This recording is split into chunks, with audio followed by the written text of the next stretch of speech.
Youth workers have been trained and educated in Australia for many decades now. Youth work is recognised as a distinct and standalone profession. Although there are many debates to be held and lessons to be learned in Australia around the professionalisation of youth work, Australia has got some valuable experience to share with fellow Australians as well as with the rest of the world.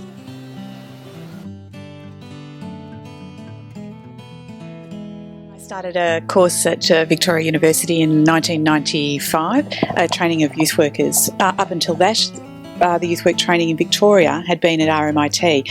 So there's been quite a strong and robust and connected history of youth work training, but particular to Victoria, which has also meant that professionalisation though has had its hurdles, has been an easier road, I think, because graduates want to protect their profession. So as you get a critical mass of graduates, they want to do something about that.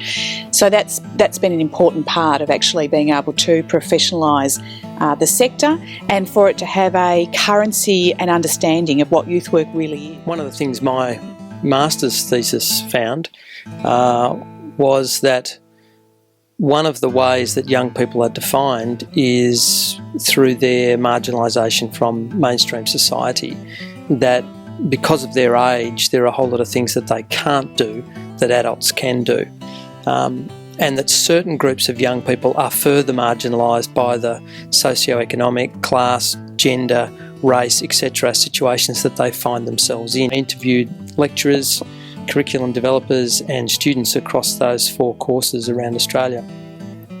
And that was at the same time as there was a national project going on around Australia that was trying to find out what youth work was and how that would inform the process of establishing a national training package for a national diploma of youth work.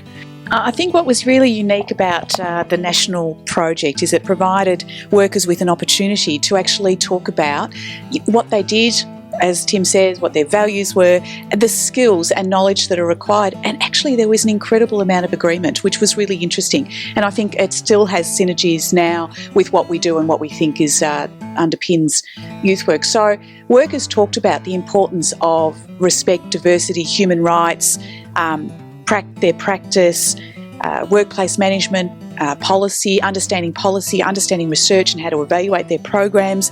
So there was a whole range of skills and knowledge as well as a whole range of diversity type underpinning values, social justice that were very important to workers to actually be a part of a training package. And I think that certainly influenced the Victoria University course, and I think has influenced the national framework here. So you do have courses that follow a fairly strong value statement that about human rights, about social justice, about the rights of young people, about the fact that they're actually not citizens in waiting, that they actually have rights now and that they need to be respected, heard, valued. Professionalising youth work, moving from youth workers being seen as a bunch of rat bags or stirrers or kind of that's right, red ragging revolutionaries, or just playing games with kids and running recreational activities, but really moving into the role as advocate for young person. That's really at the core of our practice. I mean, young people are the primary consideration of youth workers. I want every one of my students when they graduate to come out with that mantra and be really clear. It's what cuts us apart as a profession, and I think has been a really important value set that is now, I think, really embedded in the profession. I think what's really important is that here we have a focus on trying to see how we can make a difference in young people's lives, and particularly, as Tim says, those young people that have been disadvantaged or marginalised because of class, socioeconomic status, single parenthood, where they live, their geography. There's a whole range of reasons why in a country, particularly a country that is as wealthy as Australia, we actually shouldn't find that to be in any way tolerable. And young people are marginalised also because of gender, because of their choice of sexual partner. So there's a whole range of reasons why youth workers need to be in that space, making a difference, closing that gap, ensuring that young people aren't going to be pushed aside. Young people as being at the centre of youth work.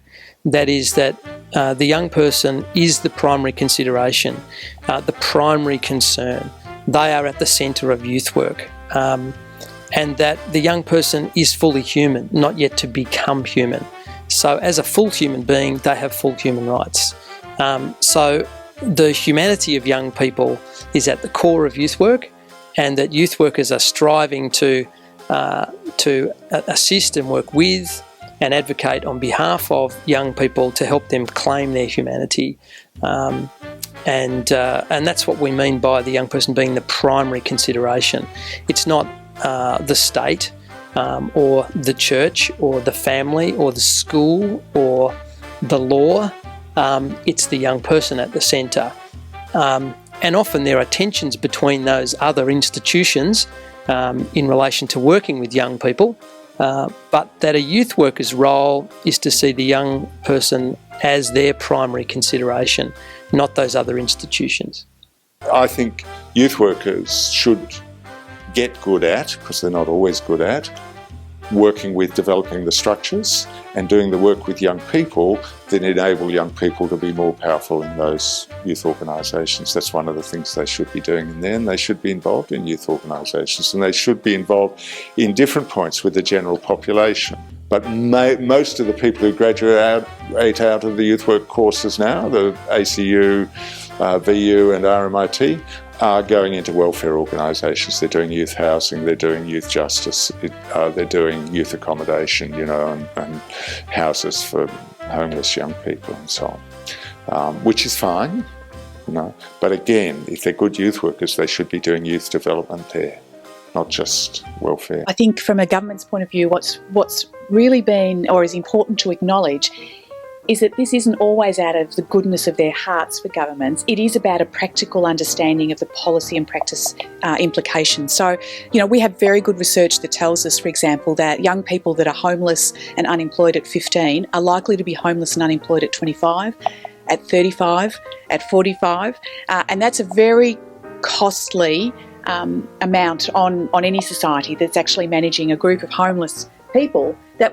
if with some intervention, we could have made a difference. The code of practice is voluntary. It's a code that was written by the sector for the sector, and it has been adopted by the sector in a voluntary capacity. That is, organisations adopt it and say, well, we're going to take this code as a charter that will guide the way that we work with young people through our agency, and individuals can take that on as well. The way that that youth workers have done that is to collectively organise, to get together, to form an association of youth workers, which has taken on the code as its basis of the thing that kind of defines what a youth worker is in Victoria. And the professional association, the Youth Workers Association, uses that and promotes that code as a way of defining what youth work is. What's really important to note about that is that you can't have a profession unless you actually define what makes a profession. So unless you define its training, its skills and its knowledge. And so for us, I think it's very disappointing that we don't have that coverage, and those discussions continue. So those two things really have been three things have been very important for youth work. That is the training of youth workers at degree level, the establishing of a professional association, and a code of practice which binds all that together. Certainly it would be my view, and it's certainly the view of the Youth Workers Association, that we should have a minimum standard, that standard should be at degree level, and that nobody should be practising as a youth worker without having a formal qualification.